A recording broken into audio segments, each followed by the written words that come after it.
Hello and welcome to my channel Class Study. Uh, Today I bring a new series, one word substitution, that will help you in your all competitive exam. So আমি একটা নতুন series চালু করছি, one word substitution. So before we begin our class, please subscribe my channel to get more videos. এটা দেখো তোমাদের vocabulary build করতে সাহায্য করবে এবং তোমাদের বিভিন্ন যে কম্পিটিটিভ এক্সামগুলো সেগুলোতে এই কোশ্চেনগুলো এসে থাকে। তো দেখো ভিডিওটা স্টার্ট করছি। দেখো the first question is absolute rule by one person, অর্থাৎ একটা ব্যক্তির দ্বারা কোনো রাজ্য কোনো দেশ চালানোকে বলা হয়, সেই গভর্নমেন্টটাকে কি বলা হয়। এখানে দেখো অপশন রয়েছে, first is autocracy, option B oligarchy, option C aristocracy and option D plutocracy. এটার উত্তর হবে অপশন এ অটোক্রেসি। এই যে একটা দেখো cracy, the word cracy, cracy means হচ্ছে গভর্নমেন্ট, কোনো গভর্নমেন্ট বোঝাতে ক্রেসি শব্দটা ব্যবহার করা হয়। এবং আমাদের দেশ রয়েছে ডেমোক্রেসি, অর্থাৎ আমরা জনগণের দ্বারা নির্বাচিত আমাদের সরকার আমাদের দেশে চলে। আর অটোক্রেসি কাকে বলে, যখন যেখানে একজনের মতই শেষ, সে বলে অটোক্রেসি। এখানে অপশন বি তে রয়েছে অলিগার্কি। সো অলিগার্কি মানে কি, government by the few people, মানে কয়েকটা গোষ্ঠী দ্বারা, কিছু গোষ্ঠী দ্বারা গভর্নমেন্টকে বলা হয় অলিগার্কি। দেখো government government government by few people, এইটাকে বলা হয় অলিগার্কি। আর অপশন সি তে রয়েছে aristocracy. Aristocracy means government by the noble people, অর্থাৎ নোবেল ম্যানদের দ্বারা যে সরকার চলে সেটাকে বলা হয় aristocracy. Government by the noble, noble people, people, government by the noble people is called aristocracy. And option D রয়েছে plutocracy. Plutocracy means government by the rich people বা ওয়েলদি পিপল, যে ধনী তন্ত্র, মানে ধনীদের ব্যক্তিদের দ্বারা যে সরকার চলে সেটাকে বলা হয় প্লুটোক্রেসি। এটাকে বলা হয় government by the rich people. আমি সংক্ষেপে লিখে দিচ্ছি রিচ পিপল, পিওপিএল। সো এই হলো ফার্স্ট কোশ্চেনটা গেল। সো তোমরা এগুলো উত্তর, এটার উত্তর হচ্ছে অটোক্রেসি। এগুলোর সাথে সাথে এই যে আমি যে ওয়ার্ডগুলো বলছি এগুলো লিখে নাও, that will help you also.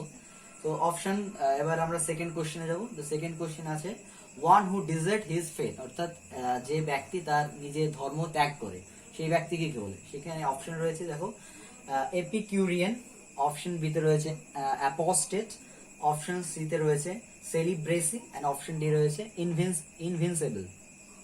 এটার উত্তর হবে অ্যাপোস্টেট। অ্যাপোস্টেট মানে স্বধর্মত্যাগী, যে নিজের ধর্ম ত্যাগ করে। এখানে ফেথ মিনস হচ্ছে রিলিজিয়াস, মানে বিশ্বাস, মানে তার ধর্মটাকে বোঝাচ্ছে। এটা আরেকটা বলা হয়, দেখো এখানে অপশন এ তে রয়েছে এপিকিউরিয়ান। এপিকিউরিয়ান means a person who thinks that pleasure is the most important thing in life, অর্থাৎ জীবনে আনন্দটাই, অর্থাৎ আনন্দ বলতে এখানে খাওয়া দাওয়া, হ্যাঁ, এগুলোকে এইটাকেই তার জীবনের প্রধান অঙ্গ হিসেবে দেখে, সেই ব্যক্তি বলা হয় এপিকিউরিয়ান।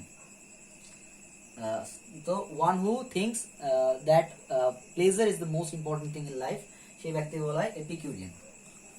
অপশন সি তে রয়েছে সেলিব্রেসি। সেলিব্রেসি means state of being unmarried, অর্থাৎ যেসব যারা ব্যাচেলার থাকে, যারা বিয়ে করে না, সেই ব্যক্তিকে বলা, সেই অবস্থানটাকে বলা হয় সেলিব্রেসি।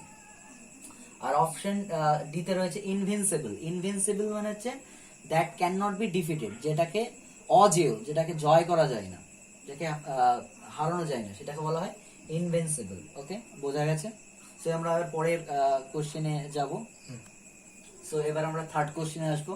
তো থার্ড কোশ্চেন আছে সায়েন্টিফিক স্টাডি অফ বার্ড, অর্থাৎ বার্ড নিয়ে যে পড়াশোনা হয় সেটাকে কি বলা হয়। অপশনস এর রয়েছে এন্টোমোলজি, অপশনস বি রয়েছে orology, option C ornithology and option D odontology. তো the answer of this question is option C ornithology, অর্থাৎ বার্ড নিয়ে পড়াশোনা সেই বিদ্যাকে বলা হয় অর্নিথোলজি। এই যে লজি মিনস হচ্ছে কোনো স্টাডিকে বলা হয়, যে কোনো স্টাডি। জুলজি মানে হচ্ছে অ্যানিম্যাল, স্টাডি অফ অ্যানিম্যাল। এই যখন এবার দেখো ফার্স্ট অপশনে রয়েছে এন্টিমোলজি। এন্টিমোলজি মানে scientific study of insect. Insect, insect মানে হচ্ছে পোকামাকড়। পোকামাকড় নিয়ে যারা, পতঙ্গ নিয়ে যারা পড়াশোনা করে সেই পড়াশোনাকে বলা হয় এন্টোমোলজি। আর অপশন বি তে রয়েছে অরোলজি। অরোলজি মিন্স স্টাডি অফ মাউন্টেন, আচ্ছা মাউন্টেন নিয়ে পড়াশোনাকে বলা হয় study of mountain, MOUNTAIN, mountain, mountain নিয়ে পড়াশোনাকে বলা হয় অরোলজি। আর অপশন ডি তে রয়েছে odontology. Odontology is the study of teeth, দাঁত নিয়ে পড়াশোনা বলা হয় অডন্টোলজি, স্টাডি অফ তাহলে টিথ, TEETH। তো তোমরা এগুলো নোট ডাউন করে নাও। ওকে, সো এবার আমরা ফোর্থ কোশ্চেনে আসবো। সো ফোর্থ কোশ্চেনে রয়েছে one who walks in his sleep, অর্থাৎ যে ব্যক্তি ঘুমের ঘরে হাঁটে সেই ব্যক্তিকে কি বলা হয়? এখানে অপশন রয়েছে সোমনালোকুইস্ট, অপশন বি তে রয়েছে সোমনাম্বুলিস্ট, অপশন সি তে রয়েছে insomniac, and option D sleepwalker. The answer of this question is option B somnambulist, অর্থাৎ যে ব্যক্তি তার ঘুমের ঘরে হাঁটে সেই ব্যক্তিকে বলা হয় সোমনাম্বুলিস্ট। এবার আসবো আমরা ফার্স্ট যে অপশনটা রয়েছে, যে ওয়ার্ডটা রয়েছে সোমনালোকুইস্ট, এটার মানে কি? এই সোমনালোকুইস্ট মানে হচ্ছে one who sleep, one who talks in his sleep, অর্থাৎ আমরা দেখেছি যে অনেক ব্যক্তি আছে ঘুমের ঘরে কথা বলে, তো সেই ব্যক্তিকে বলা হয় সোমনালোকুইস্ট। সোমনালোকুইস্ট অর্থাৎ ওয়ান হু, এখানে আছে ওয়াক আর এটাকে one who talks in his sleep, in his sleep. এবং অপশন সি তে রয়েছে ইনসোমনিয়াক। ইনসোমনিয়াকটা কি? ইনসোমনিয়াক মানে হচ্ছে নিদ্রা দোষ, অর্থাৎ নিদ্রা রোগ। অর্থাৎ যে ব্যক্তি person who can not slip at night, যে ব্যক্তি ঘুমোতে পারে না, ঘুমানোর চেষ্টা করে কিন্তু তার ঘুম আসে না রাতে, সেই ব্যক্তিকে বলা হয়, সেটাকে বলা হয় ইনসোমনিয়া। এটা একটা রোগ, নিদ্রা রোগ। One who can't sleep at night. Okay, বোঝা গেছে? এবার আমরা পরের কোশ্চেনে যাব। সো এবার আমরা নেক্সট কোশ্চেনে যাব। এখানে বলছে a thing liable to be easily broken, অর্থাৎ যে জিনিসটা খুব সহজে ভেঙে যায়। সো আমরা এবার নেক্সট কোশ্চেনে আসবো, কোশ্চেন নাম্বার 5। এখানে কি বলছে? A thing liable to be easily broken, অর্থাৎ যে জিনিসটা খুব সহজে ভেঙে যায় সেটাকে আমরা কি বলবো এক কথায়? So the option 1 is brittle, option B is broken able, option C insolvent, and option D enigma. The answer of this question is brittle, option A brittle, অর্থাৎ যে জিনিসটা খুব সহজেই ভেঙে যায় সেই জিনিসটাকে আমরা বলবো, সেইটার ইংরেজি হচ্ছে ব্রিটল, মানে হচ্ছে ভঙ্গুর। এটা আর একটা ইংরেজি আছে ফ্র্যাজাইল, FRAZIL, ফ্র্যাজাইল মানে ভঙ্গুর, খুব যে জিনিসটা খুব সহজে ভেঙে যায়। অপশন বি তে রয়েছে ব্রেকেবল, ব্রেকেবল মানে এমনি ভেঙে যায়, কিন্তু এটার সঠিক উত্তর হবে এই brittle or fragile. Option C তে রয়েছে দেখো ইনসলভেন্ট, ইনসলভেন্ট মানে হচ্ছে a person who cannot pay his debt, অর্থাৎ দেউলিয়া, যে ব্যক্তি যে কোনো ঋণ নিয়েছে সেই ঋণটা মুকুব করতে পারে না, সেই ব্যক্তিকে বলা হয়, সেটাকে বলা হয়, সেই স্টেটটাকে বলা হয় ইনসলভেন্ট, মানে দেউলিয়া হয়ে যাওয়া। এন্ড অপশন ডি তে রয়েছে এনিগমা। এনিগমা কি? Enigma is a situation, a person or a thing or a situation that is puzzling, that is confusing, that is a mystery. এটা মিন্স মিস্ট্রি, MYSTRY, মিস্ট্রি একটা রহস্যজনক একটা situation যেটা খুব আমরা হতভম্ব হয়ে যাই, মানে situation that we can not understand, এটা সেইটাকে মিস্ট্রি বলা হয়, এনিগমা। যেমন উদাহরণ হিসেবে আমরা যদি বলি, even after many years the death of Netaji still remain enigma to us, মানে এত বছর পরেও যে নেতাজির যে মৃত্যুটা আমাদের কাছে রহস্য। তো এনিগমা মিন্স হচ্ছে মিস্ট্রি, একটা রহস্য। ওকে, বোঝা গেছে?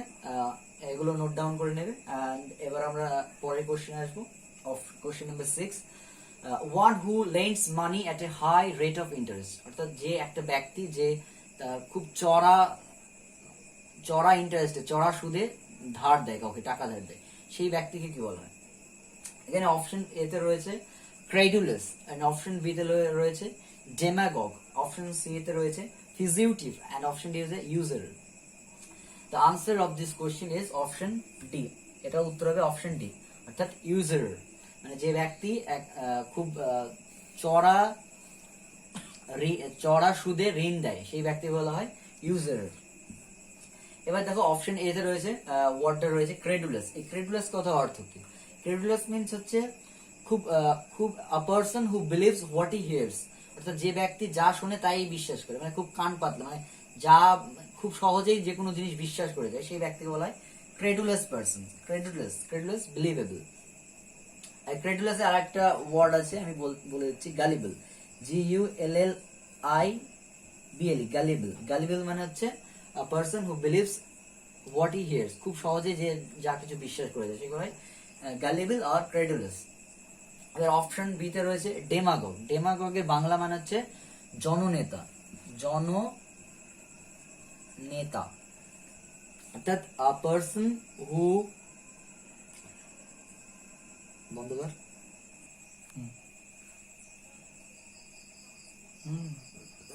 এবার আমরা নেক্সট কোশ্চেনে আসবো, question number 7।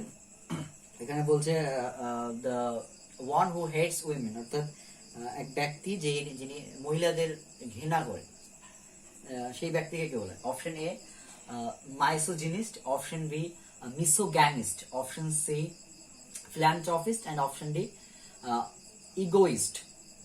The answer of this question is misogynist. এটা উচ্চারণটা হচ্ছে misogynist, MISO, misogynist. The word MIS, এই মিস বা মাইসো, এটার ইজ আ নেগেটিভ সেন্সে আমরা ইউজ করি, কোনো কিছু খারাপ নেগেটিভ সেন্সে আমরা ইউজ করি। আর অপশন বি তে রয়েছে দেখো মিসোগ্যামিস্ট। মিসোগ্যামিস্ট মিন্স হচ্ছে ওয়ান হু হেটস ম্যারেজ, বিবাহ বিদ্বেষী, অর্থাৎ যে বিবাহকে ঘৃণা করে। এটা যেমন দেখলাম ওয়ান হু হেটস উইমেন, যে মহিলাদের ঘৃণা করে তাদের বলা হয় মাইসোজিনিস্ট। এবং ইন দ্য সেম ওয়ে যারা যে ব্যক্তি বিবাহকে ঘৃণা করে সেটাকে বলা হয় মিসোগ্যামিস্ট।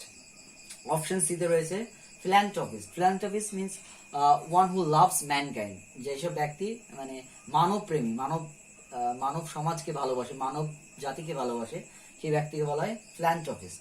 And option ডি রয়েছে ইগোইস্ট। ইগোইস্ট মিন্স হচ্ছে সেলফিশ পারসন, একজন স্বার্থপর ব্যক্তি। বোঝা গেছে? এবার পরের কোশ্চেনে আসবো, কোশ্চেন নাম্বার 8। এখানে রয়েছে a remedy for all disease, সমস্ত ধরনের ডিজিজ, রোগের যে ঔষধ, একটাই ঔষধ, সেটাকে আমরা কি বলবো এক কথায়? অপশন এ তে রয়েছে ট্রাইফল, অপশন বি তে রয়েছে অ্যামনেশিয়া, অপশন সি তে রয়েছে প্যানাশিয়া, অ্যান্ড অপশন ডি তে রয়েছে narcotic. The answer of this question is Panacea. যে রোগটা একটা ঔষধ যেটা সমস্ত রোগকে নির্মূল করে, সেইটাকে বলবো আমরা অপশন সি প্যানাশিয়া। এবার অপশন এতে রয়েছে যে ওয়ার্ডটা trifle. Trifle means a thing of no importance, মানে তুচ্ছ জিনিস, যে জিনিসের কোনো ভ্যালু নেই, ইম্পর্টেন্স নেই, সেই জিনিসটাকে আমরা বলবো, আমরা কি বলবো? ট্রাইফল। ওকে, বোঝা গেছে? এন্ড অপশন বি তে রয়েছে amnesia. Amnesia is loss of memory, অর্থাৎ স্মৃতিভংশ, যে মানুষ যখন কোনো কিছু ভুলে যায় সেই যে স্টেটটা, সেই অবস্থানকে বলছে amnesia. Okay, and option D তে রয়েছে narcotic. Narcotic means disease, medicine, যে মেডিসিনটা কি করে?